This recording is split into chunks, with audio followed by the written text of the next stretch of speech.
안녕하세요. 두 번째 강의를 맡게 된 순천대학교 구미병원의 소아청소년과의 성명순입니다. 오늘 제가 두 번째 강의를 맡게 됐는데요. 정말 오래간만에 서울에 올라왔습니다. 이제 서울에 올라오는 딱 순간 느꼈는데 오늘 너무 청명한 가을 날씨라서 참 개인적으로 기분이 좋았고요. 코로나가 저에게 와가지고 저희가 지금 시간 가는 줄 모르고 이렇게 집에만 계신 경우가 많았는데 오늘 한 번쯤은 마스크 쓰고 잠시 한번 가을을 맞아보시는 것도 괜찮다는 생각이 들었었습니다. 오늘 제가 준비한 강의 내용은요, 환경 호르몬이 신체에 미치는 영향입니다. 이미 여러 언론 매체를 통해서 환경 호르몬이 무엇이고, 그리고 환경 호르몬이 안 좋다고는 하더라, 이렇게 많은 분들이 이미 아시리라고 생각을 하고 있지만은 생각보다 또 모르시는 분들이 많은 것 같아서 한번 준비를 한번 해보았습니다. 제 강의 내용은 크게 4가지 부분으로 나누어지는데, 환경 호르몬이 과연 무엇이고, 몸에 나쁘다고 하는데 우리 몸과 어떤 상관이 있으며 어떤 질환들이 있는지, 그리고 환경 호르몬의 종류는 어떤 건지, 그리고 실제 사례들을 한번 제가 찾아보았습니다. 그러면 이 나쁜 환경 호르몬을 어떻게 줄일 수 있을까? 그것도 한번 제가 정리해 보아서 이 30분 정도 저와 강의를 하시게 되는데요. 지금 이 시간이 제가 학생일 때 개인적으로 제일 싫어했던 잠이 오는 골든타임이라고 알고 있기 때문에 좀 가벼운 마음으로 같이 들으셨으면 좋겠습니다. 우선 환경 호르몬에 대해서 알아보도록 하겠습니다. 두 그림 다 제가 좀 구글을 통해서 검색을 한번 해보았습니다. 지금 오른쪽에 보시면 환경 호르몬과의 키스, 이러면서 커피를 마시는 순간부터 이제 환경 호르몬에 마시는 경우를 지금 보여주고 있고요. 지금 다른 쪽을 보시면 우리는 이미 라면을 먹고, 그리고 샤워를 하고, 우리가 일상에서 환경 호르몬과 이미 많이 접하고 있다는 것을 단편적으로 볼 수 있는 그림입니다. 이렇게 환경 호르몬은 우리가 알든 모르든 많이 노출되어 있고, 실제 우리가 인식하지 못하는 상태에서 우리 몸에 벌써 많이 들어와 있는지도 모르겠습니다. 그래서 이 환경 호르몬이 그럼 무엇이냐? 그러면 다 질문하게 됩니다. 처음에 사실 제가 환경 호르몬이라는 용어를 접하는 것이 대학교 들어갈 쯤이었던 것 같습니다. 갑자기 TV에서 컵라면을 먹으면 환경 호르몬이 많이 나와서 남자 정자수가 줄어든다, 이렇게 9시 뉴스에 나왔던 것 같습니다. 그래서 수능을 앞두고 있는 저로서는 고3 때 라면을 많이 먹잖아요. 그래서 컵라면이 이렇게 몸에 나쁜 거야?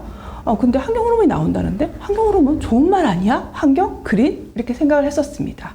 하지만은 환경 호르몬의 정의는 내분비 교란 물질을 말하는 것입니다. 그래서 환경에 노출된 화학 물질이 생체 내로 다시 유입돼서 호르몬처럼 작용한다는 의미인데요.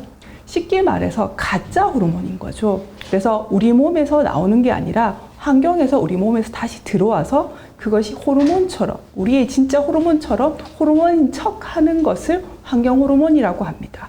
그래서 저는 아까도 말씀드렸듯이 좋은 말 아니야? 이렇게 생각했는 것이 1990년대 전후부터 연구가 이루어졌고 97년 5월에 일본 학자들이 환경 호르몬이라고 명명을 했던 것 같습니다. 그래서 지금 저희가 언론이나 교과서 이렇게 여러 가지 매체를 통하여 환경 호르몬이라고 말해지고 있지만 정확한 말은 사실은 환경 내분비 교란 물질입니다. 그래서 현재 지금 여러 문제가 있겠지만은 언론 오존층이 파괴되고 지구 온난화와 함께 지금 세계 3대 환경 문제로 등장하고 있습니다. 그러면 이제 우리가 이런 생각이 듭니다. 그럼 호르몬이 뭐야? 이렇게 생각을 하시는데요. 이미 호르몬을 아시는 분들이 많으리라고 생각합니다. 쉽게 말하면 갑상선 호르몬을 볼 수 있는데요. 갑상선이 너무 항진되어서 갑상선 기능이 많이 나와서, 아니면 갑상선 호르몬이 몸에 많이 나와서 갑상선 약을 먹어야 돼. 그래서 갑상선 기능이 너무 항진이 됐기 때문에 살이 빠지고 눈이 나온대, 이렇게 말씀을 들어본 적이 많으실 겁니다. 이처럼 호르몬은 체내에 작용해서 합성되고 그리고 나가게 되죠. 그리고 목적 장기의 세포로의 수송을 담당하게 됩니다. 그렇지만은 환경 호르몬은 그림에서 보시다시피 이 세 가지 작용을 통하여 가짜 호르몬 역할을 하게 됩니다. 첫 번째는 호르몬 비슷하게 작용을 하거나 아니면 이 호르몬 양을 많이 나오게 하는 촉발 작용을 하기도 합니다. 그리고 세 번째는 호르몬을 봉쇄시켜서 호르몬이 그 기능을 못하게 하는 일을 하게 됩니다. 이렇게 세 가지 기전을 통하여 우리 몸에 악영향을 끼치고 있는 것으로 알려져 있습니다. 그러면 우리가 환경 호르몬에 대해서 얼마나 알고 있을까요? 시사저널에서 한번 조사해 보았습니다. 환경 호르몬을 얼마나 알고 있나? 라는 질문에 불행하게도 전혀 모르시는 분, 그리고 모른다, 보통 아시는 분이 과반수가 넘었습니다. 실제로 저희가 이 환경 호르몬이 나쁜지는 대충은 알고 있으나 자세히 아시는 분은 잘 없었습니다. 그리고 환경 호르몬이 나오는 제품은 여기에 중복 대답을 허락을 했는데요. 제가 제일 처음에 고등학교쯤에 접했듯이 라면 용기가 제일 많았고요. 그다음에 페트병, 세제 이 정도로 좀 자세하게는 알고 계시는 것으로 나오고 있습니다. 그러면 이런 환경 호르몬은 어떤 특징을 가지고 있을까요? 첫 번째는 쉽게 분해되고 안정되어 있습니다. 안정되어 있던 말은 무엇일까요? 우리 몸에 들어오면 잔존에서 수년간 지속되게 됩니다. 그러면 나 세대에 끝나는 게 아니라 내 다음 세대 그리고 손자 세대에도 영향을 끼칠 수 있습니다. 이러한 사례는 뒤에 제 실제 사례나 아니면 그림을 보시면 사진도 준비를 했는데 보시면 쉽게 아실 수 있겠습니다. 그리고 특징이 지방과 조직에 농축되는 성격이 있습니다. 그래서 손으로 만졌을 때 저희 손바닥에 다 지방이 덮여 있죠. 손으로도 흡수가 될 수가 있습니다. 그리고 어린아이, 영유아, 특히 여자, 임산부가 취약하고 제일 위험한 구는 아마도 이제 여자분들께서 임신을 하셨을 때 우리가 뭐라고 하죠? 태아가 있죠. 태아에게도 이 환경 호르몬은 노출될 수 있습니다. 그러면 어떻게 유출될까요? 크게 세 가지 방법으로 볼 수 있습니다. 경구 흡수죠. 음식, 물과 함께 흡수가 되는데 대표적인 예가 아까 보시다시피 커피, 저희가 일회용 컵이나 플라스틱 용기를 사용하게 되죠. 이렇게 음식과 함께 흡수가 되고, 그리고 샴푸, 린스를 쓰시지 않습니까? 거기에 다 경구로 환경 호르몬이 흡수되는 경우가 많습니다. 그리고 많은 분들이 아직도 담배를 피고 계시잖아요. 담배 연기를 통하거나 아니면 저희 한국인이 사랑하는 바베큐 타임을 통하여도 우리 몸에 흡수하게 됩니다. 그래서 실제로 국립환경과학원의 연구 결과에 의하면 보시면 연령별로 체내 환경 호르몬 농도를 두 가지 조사해 보았습니다. 물론 소변을 이용하여서 알아보았고요. 프탈레이트하고 비스피놀 A를 봤을 때 제가 말씀드렸듯이 영유아에게 가장 높은 비율로 나타나는 것을 쉽게 보실 수 있습니다. 그래서 이런 환경 호르몬은 영유아에게 제일 위험하고 성인으로 갈수록 조금 안전할 수는 있긴 하지만은 어쨌든 간에 한국인은 지금 많은 높은 레벨을 보이고 있다는 것을 확인할 수가 있겠습니다. 근데 다행히 이런 환경 호르몬에 저희가 노출되다 하더라도 보통은 호흡을 통하거나 대소변으로 24시간 이내 90%가 배출이 되게 됩니다. 하지만 두 가지 문제점이 있습니다. 저희가 유출되는 것보다 많이 유입되면 어떻겠어요? 저희 몸에 많은 양이 남아있게 되겠습니다. 그리고 두 번째가 제가 아까 말씀드렸듯이 만진 경우가 제일 문제가 되는데요. 피부 점막으로 흡수 시 농도가 올라가게 됩니다. 그래서 먹었을 때와 만졌을 때 두 군을 비교했을 때 먹는 경우에는 5시간 후, 예를 들어서 저희가 깡통을 먹었어요.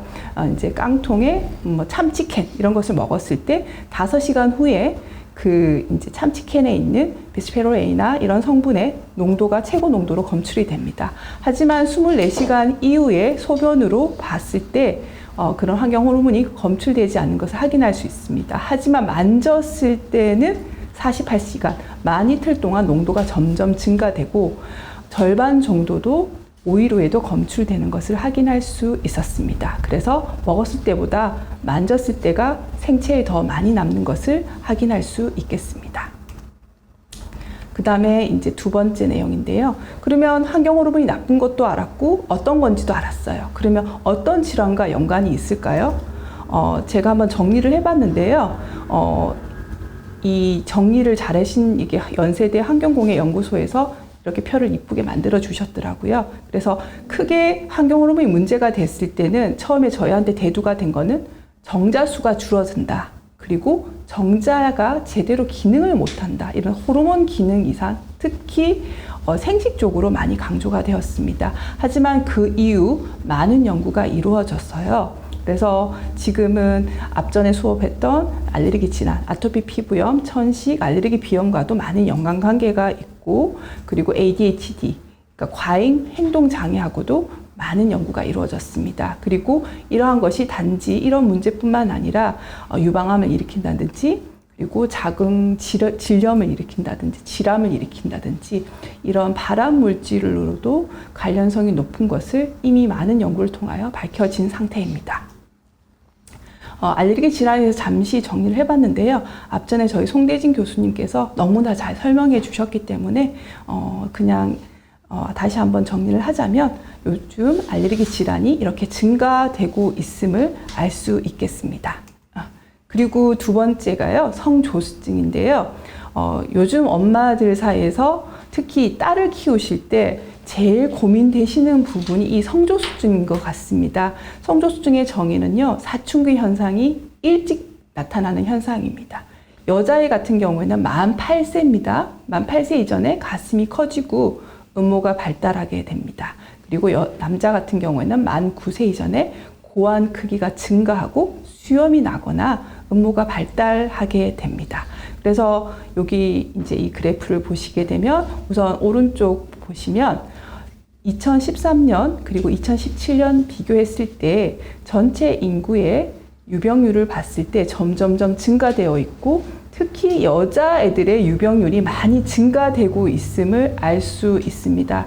그래서 이러한 여러 증가하는 원인 중에 하나가 엄마의 인식도, 옛날에는 성조수증이 그냥 어련히 있구나, 얘는 좀 빠르구나 해서 치료를 하지 않고, 그리고 진단조차도 이루어지지 않았는데 요즘엔 소아내분비과가 생기면서 성조수증은 하나의 질환이고, 그리고 이거는 일찍 발견하여 치료해야 된다는 인식도가 높아져서 이렇게 유병률이 높아진 거라고도 볼 수도 있겠지만은, 이렇게 보기에는 너무 많은 수가 증가함을 보게 됩니다.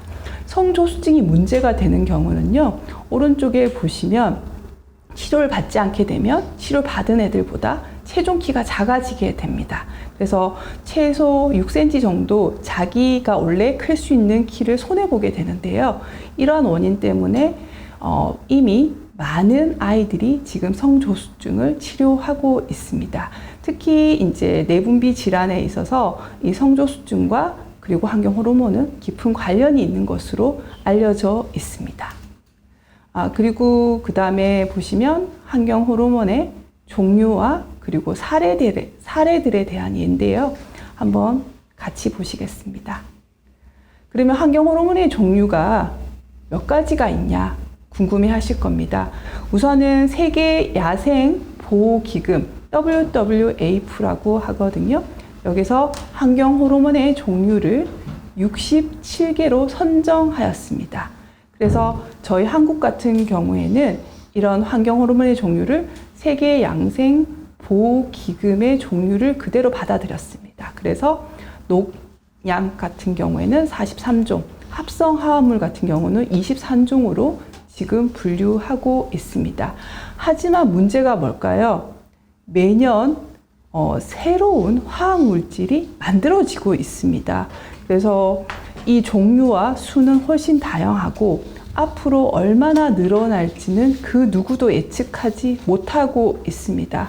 그래서 지금 유럽 같은 경우에는 총 564종으로 지정을 하고 있고요. WHO 같은 경우에는 182종류로 정해지고 있습니다. 그러면 이런 궁금증이 들게 됩니다. 유럽에서는 이렇게 500개가 넘는 거를 지정을 했는데 왜 WHO는 200개도 안 되는 수를 정했지? 이렇게 생각하실 수 있는데요. 제가 보기에는 WH 같은 경우에 모든 화학물을 다 제한하면 문제가 생긴 것 같으니까 확실히 증명된 인과관계가 확실한 것만 정해서 182종으로 정하고 있습니다. 근데 한국 같은 경우 67종 아닙니까? 훨씬 적은 수가 관리되고 있다는 것을 알 수 있습니다. 그만큼 한국은 환경 호르몬의 규제가 좀 부족한 면이 없지 않아 있습니다. 그래서 우리가 완전히 자유로울 수 없고 이 규제가 잘 지켜지더라도 그거를 이렇게 벗어나는 물질이 있기 때문에 늘 여기에 대해서 경각심을 가지고 있어야 될 듯합니다. 그래서 환경 호르몬의 종류는 여러 가지가 있는데요. 그 중에서 제가 3가지 정도를 크게 정리를 해보았습니다. 첫 번째, 저희한테 환경 호르몬이 제일 문제가 됐던 다이옥신에 대한 것입니다. 다이옥신 같은 경우에는 한국에서 1990년 초반부터 사회적 문제가 되었습니다. 왜일까요? 베트남 전쟁에 살포되었던 고엽제로 알렸던 제초제에 다이옥신이 들어있었기 때문입니다. 그래서 베트남 전쟁에 이제 참전하신 군인들이 이제 귀국을 하셔서 이제 제대를 하시거나 아니면 일상생활을 하시는 도중에서 그들뿐 아니라 자녀들에게도 건강 이상 증세를 보여왔습니다. 그래서 이게 과연 무엇일까 이렇게 고민을 하다가 결국은 그 인과관계를 알아보니 다이옥신에 노출이 돼서 그로 인해서 여러 장애를 가진 아이가 태어나게 되었습니다. 오른쪽에 보시는 거는 실제로 베트남에 태어난 아기입니다. 예, 보면 좀 무섭죠? 머리가 너무 크고 이런 경우를 보시게 되는데 사실은 제가 15년, 16년 전에 예과 2학년 때였던 것 같습니다. 그때 이제 친구와 배낭여행을 이제 베트남에 갔었습니다. 요즘은 패키지도 많이 가고 이제 베트남에 가시는 분이 많죠. 베트남이 그 사이에 눈부신 산업화가 이루어져서 공장도 많고 실제로 한국인들이 사업을 많이 하고 계십니다. 근데 제가 방문했던 17년 전에는 한국인이 거의 없었습니다. 그리고 가이드북도 없어서 그냥 한 도시에 도착해서 그냥 현지인들하고 같이 이제 이야기하거나 그 동네를 돌아다니고 있었는데 제가 이런 아이를 그날 하루에 5명을 본 거예요.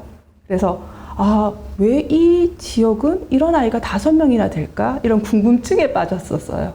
그래서 뭔가 여기는 문제가 있다. 풍토병이 아닐까? 이제 제가 예과 2학년이니까 아직 지식이 좁았지 않겠어요? 여기를 나중에 내가 의과대학을 졸업하고 한번 조사를 해보면 참 좋겠다. 이런 생각을 했었던 것이 기억이 나는데요. 이번에 공부를 하고 그리고 정리를 하면서 이 사진을 발견하게 됐거든요.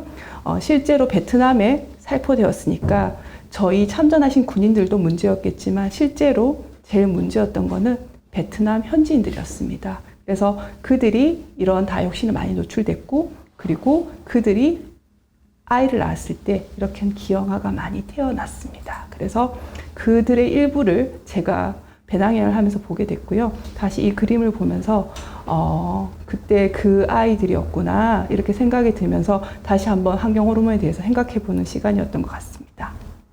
보시면 아까도 말씀했듯이 제초제로도 쓰이지만은 어떤 이렇게 쓰레기 소각자에도 다이옥신이 많이 나오고 있습니다. 그래서 다이옥신의 특징은 크게 3가지로 볼 수 있는데 독성이 강력합니다.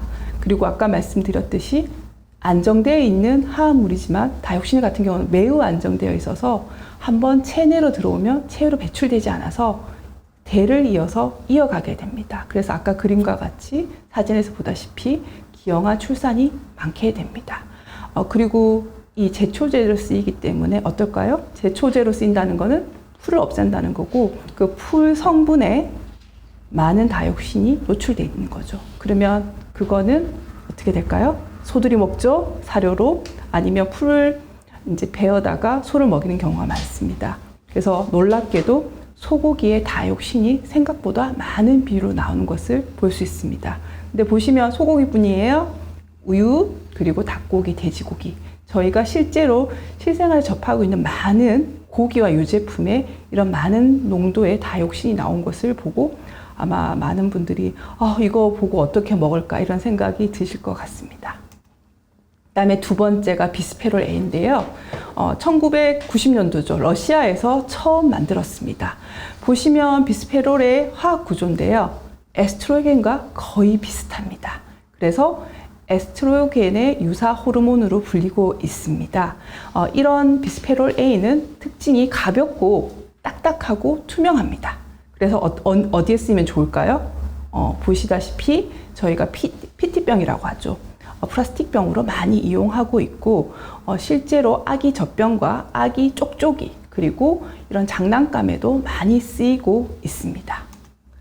그리고 또 제일 강조돼야 될 부분이 영수증입니다. 실제로 이런 영수증에 제가 지금 영수증을 저는 안 받는 것을 생활을 하고 있거든요. 그래서 준비를 할 수 없어서 죄송한데 이렇게 영수증 부분이 영수증이라 하면 이렇게 인쇄되는 부분에 비스페롤 A가 다 노출되어 있습니다.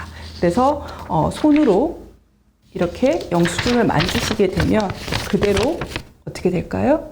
저희가 비스페롤 A에 노출되고 있습니다. 그래서 이제 대형 마트나 백화점에 캐셔들이 다 장갑을 끼고 일을 하시죠. 이런 것을 방지하기 위해서 일을 하시고 있습니다. 그리고 검색하다 보면 이게 되게 재미있죠. 죄인은 영수증을 받으라.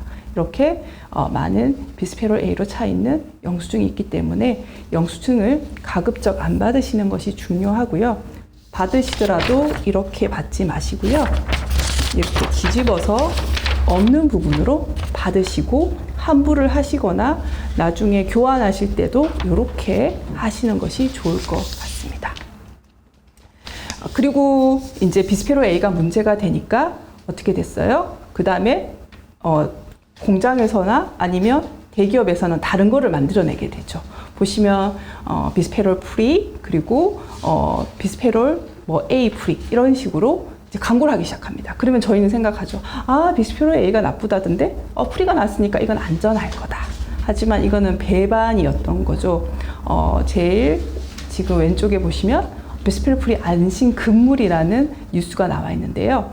비스페롤 A 대신에 S와 F를 쓰고 있지만 화학 구조를 보시면 거의 비슷합니다. 그래서 비스페롤 A 프리라는 거지 비스페롤 SF를 쓰고 있기 때문에 저희가 이러한 물질을 쓰고 있는 것도 절대 안전하지 않다는 것을 보여주는 단적인 예라고 하겠습니다. 그리고 제가 이게 환경 호르몬에 대해서 관심을 가지고 공부를 하면서 제일 감동적게 읽었던 책 중에 하나인데요. 이미 많은 연구를 하고 계시고 많은 분이 아실 거라고 생각합니다. 한양대학교의 생명과학과에 계시는 김영찬 교수님인데요. 이번에 한 1년 전이었죠. 차이나는 클래스에 나오셨었어요. 그래서 여러 가지 이제 강의도 하시고 그리고 이제 환경 호르몬의 습격이라는 책도 쓰셨는데 이런 짧은 시간 동안 다 알기는 힘드니까 한번 도서관이나 아니면 서점에 가셔서 한번 읽어보시기 바라고요. 개구리 실험을 해보니까 비스페롤 A를 고농도로 노출했을 때 중추신경계 형성에 확실히 변화를 주고 그 다음에 두 번째는 망둥어라는 생선을 소위 말하는 물고기를 이용해서 실험을 하였습니다. 그래서 수컷은 원래 알을 만들지 않죠. 하지만은 이 수컷에 비스페롤을 주었을 때 나중에 수컷이지만 알을 만드는 그러한 기이한 현상을 실험을 통하여 확인할 수 있었습니다.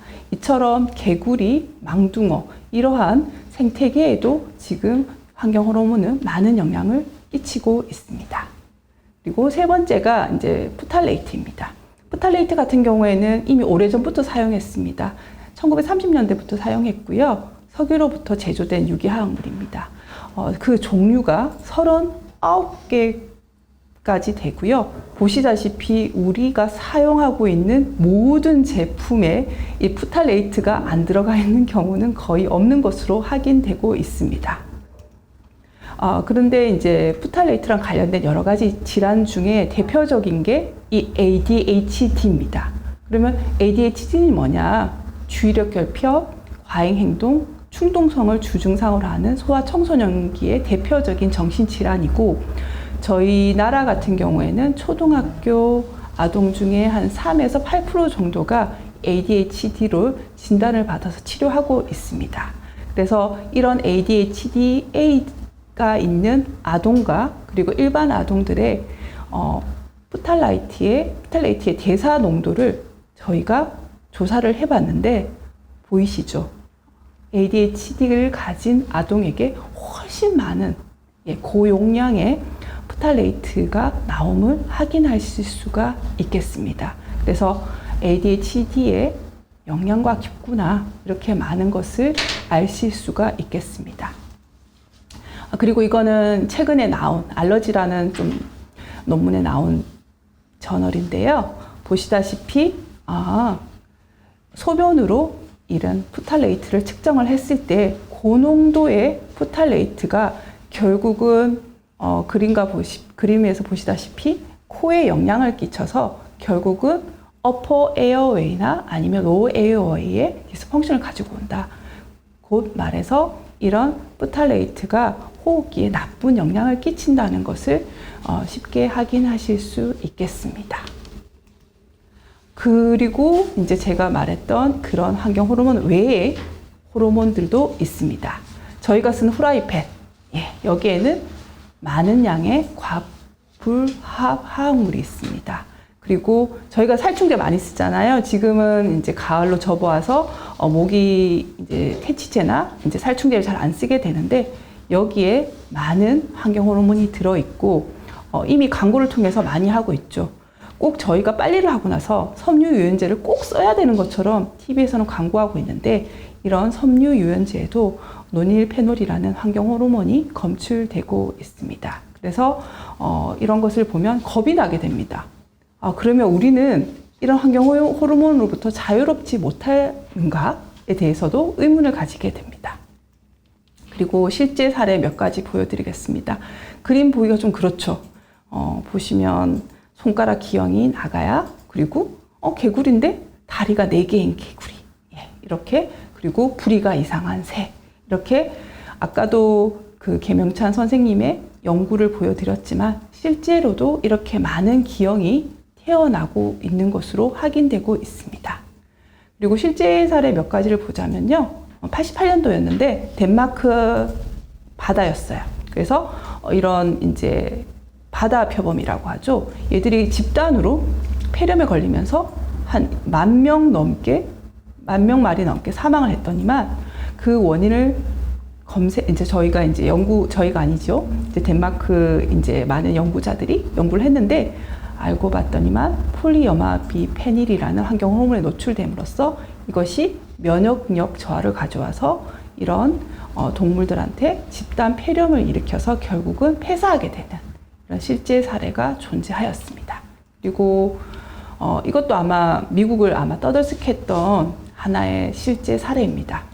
DES라고 합성 호르몬 제제입니다. 오심을 방지하고 입덧을 완화시켜서 많은 산모들이 이 약을 복용을 하였습니다. 그래서 매우 좋은 약이다, 기적적인 약이라고 해서 미국 산모들이 많이 먹었는데 결국 아기들은 엄마가 입덧을 잘 안 하고 잘 먹으니까 건강하게는 태어났어요. 근데 건강하게 태어난 거는 문제가 아니었는데 얘들이 10대, 특히 여자애들한테 질암이 높게 일어났다는 것을 확인하고 이에 대해서 역학조사가 이루어졌고 알고 봤더니 10대에 질암을 앓는 여자애들이 어머님께서 아기를 임신하셨을 때 이런 약을 많이 먹었다는 것을 이제 확인을 하고 여기에 대해서 금지 조치가 취해졌습니다. 네. 그리고 이제 이때까지는 이제 종류와 그리고 사례들, 좀 무서운 거죠. 실제로 저희가 봤을 때도 이렇게 무섭고 그러면 일어날 수도 있고 이게 당연히 공포감이 듭니다. 그러면 저희가 어떻게 해야 될까요? 이 환경 호르몬을 줄이는 방법에 대해서 한번 고민을 같이 해보는 것도 필요하다고 생각합니다. 보시면 저희 나라의 플라스틱 사용량과 비닐봉지 사용량입니다. 2015년 기준인데요. 왼편에 이제 보시면 저희 나라가 이 나라들 중에 3등을 했습니다. 그래서 연간 1인당 플라스틱 사용량이 2015년 기준으로 132kg 정도 됩니다. 말이 132kg지 이 정도면 성인 한 2명? 3명까지 되겠네요. 어마어마한 양을 쓰고 있습니다.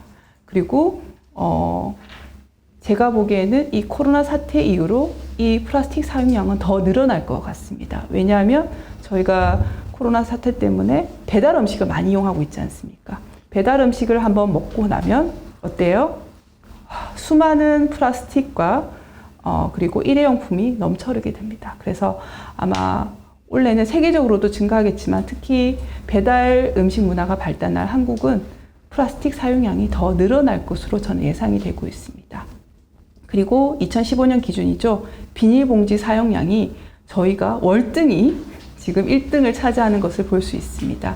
그래서 최근에는 이제 환경부에서 조치를 취하셔서 마트나 이제 대형 마트나 이제 어딜 가시더라도 환경 부담금을 갖고 이제 부담을 하시거나 아니면 안 주시죠. 그 까만 봉투, 그쵸? 저희의 트레이드 마크죠, 저희 나라에. 그 까만 봉투를 쉽게 이제 접하실 수는 없는데, 그래서 아마 올해나 그것을 다시 통계를 돌려보면 훨씬 줄어들 것으로 생각이 되지만, 부끄럽게도 저희 나라는 많은 비닐봉지와 그리고 플라스틱을 사용하고 있습니다, 이미. 그러면 환경 호르몬을 줄이는 방법에서 보시면 일회용 상품을, 리빙이죠? 일회용 사용을 줄이고 분리수거를 철저히 하는 것으로 알려져 있고, 그리고 장바구니를 이용하는 것을 추천해 드립니다. 그래서 저도 사실은 주부라서 제가 마트를 갈 때마다 장바구니를 까먹지 않으려고 노력을 하는데 한 번씩 까먹을 때가 있거든요. 하지만은 이제 다 철저히 한 2-3개 정도 그래서 차에 늘 넣어놓고 있습니다. 그래서 그렇게 장바구니를 사용하시고 불필요한 화학 처리가 된 물품을 사용하지 않을 거를 권고를 해드립니다. 그리고 여자분들 같은 경우에는 샴푸, 린스, 트리트먼트까지 사용하게 되죠. 내 머릿결은 그렇게 하면 좋아지겠죠. 하지만 그렇게 됨으로써 우리가 환경 호르몬이 더 노출되고 결국은 내 아이 그리고 나의 손자까지 영향을 끼칠 수 있으니까 조금 더 적게 사용할 거를 권고해 드리고요. 고기 먹을 때도 지방을 제거해서 먹고 그리고 여러 가지 제철 음식을 먹기를 권해 드립니다. 그리고 이게 파워포인트가 안 되는데요. 앞에 보시면, 뒤에 보시면 깡통이 보이시죠? 그리고 전자레인지를 사용할 때 호일을 쓰지 않으시고 가급적으로 전자레인지를 사용하지 않을 걸 권고해 드렸는데 지금 이렇게 가려져서 안 보이네요. 그리고 깡통을 쓰시면 안 되고, 그리고 웬만하면 천연 제품, 천연 원료 그대로 드실 걸 권고해 드립니다. 그래서 약간 보이는데 이런 일회용 라면 먹을 것도 그렇게 권고해 드리지는 않습니다. 이렇게 최근에는 많은 이제 이런 조사가 이루어지고 그리고 캠페인도 이루어지고 있습니다. 대표적인 게 궁금하다 내 몸속 환경 호르몬. 그래서 바디 버든 줄이기 캠페인을 통하여 많이 홍보가 이루어지고 있는 실정입니다. 그리고 이제 배출에 도움이 되는 음식이 있는데요. 이 3가지가 있습니다. 그래서 참고하시고 많이 드시기 바랍니다. 그리고 제가 환경 호르몬을 공부하면서 느끼는 건데요. 세상에 공짜가 없습니다. 환경 호르몬이 있는 제품들은 다 편하고 좋습니다. 캠핑을 갈 때도 편하고 여행 갈 때도 너무 좀 편합니다. 그리고 깨지지도 않으니 안전하다고 생각할 수 있습니다. 하지만 그것이 주는 편의성은 절대 공짜가 없는 것으로 보아집니다. 네, 감사합니다.